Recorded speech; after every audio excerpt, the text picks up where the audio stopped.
어제 앵커리포트 이 시간에 지역 소득, 지역 생산 설명드리다가 시간 관계상 보여드리지 못한 마지막 지표가 하나 있습니다.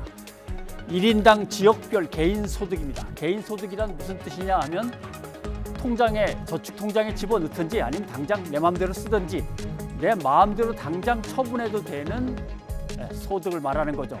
이것이 우리 실생활에 가장 밀접한 지표입니다.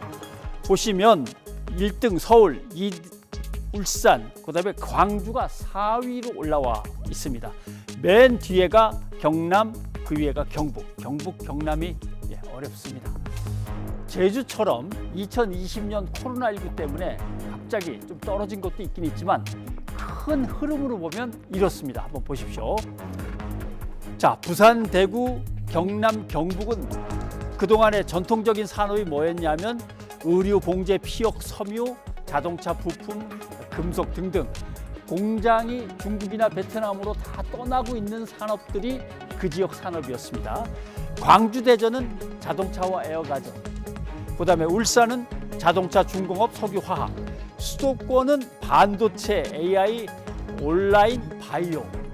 어떤 지역은 산업이 점점점 침체되고 어떤 지역은 적당히 버티고 있는데 어떤 지역은 새로 뜨고 있고 이게 한눈에 보이시죠?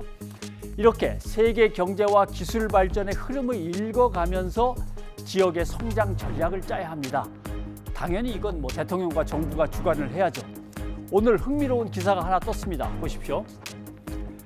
4대강 사업을 놓고 이재명, 문재인 한 편 먹고 윤석열, 이명박 한 편 먹고 해서 대선전이 펼쳐진다. 그러니까 4대강 사업을 잘했다 못했다. 원위치로 돌려놓는다 아니다 계속 밀고 나간다. 이걸 가지고 다툰다는 얘기입니다. 자, 이걸 보시죠. 정부별로 쭉 제가 정리를 해봤는데 노무현 정부 때, 참여정부 때는 수도권에 너무 몰렸다. 지역으로 다 보내야 된다라고 캐치프레이즈를 내걸었고 이명박 정부 때는 지역마다 글로벌 경쟁력을 강화해서 커야 된다. 박근혜 정부 때는 다 삶의 질을 향상시켜 행복한 생활로 지역마다 가야 된다. 다시 문재인 정부 때는 지역의 성장 기반을 스스로 구축할 수 있도록 도와줘야 된다. 이런 얘기입니다. 보시면 뭔가 5년마다 뚝뚝 끊기죠. 이어지질 않습니다. 이것도 한번 보십시오.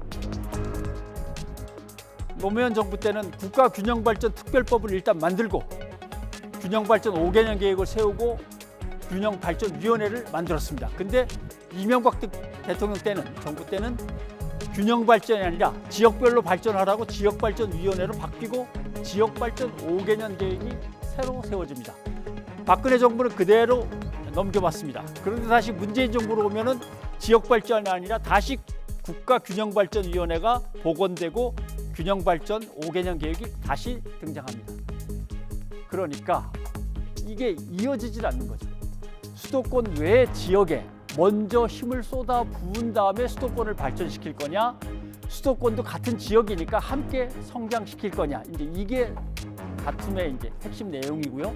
그다음 다른 정부가 하던 거라도 냉정하게 평가해서 좋은 거는 이어가야 되는데, 그리고 고칠 건 고치면 되는데 이리 뒤집었다 저리 뒤집었다, 이게 과연 타당한 것인가?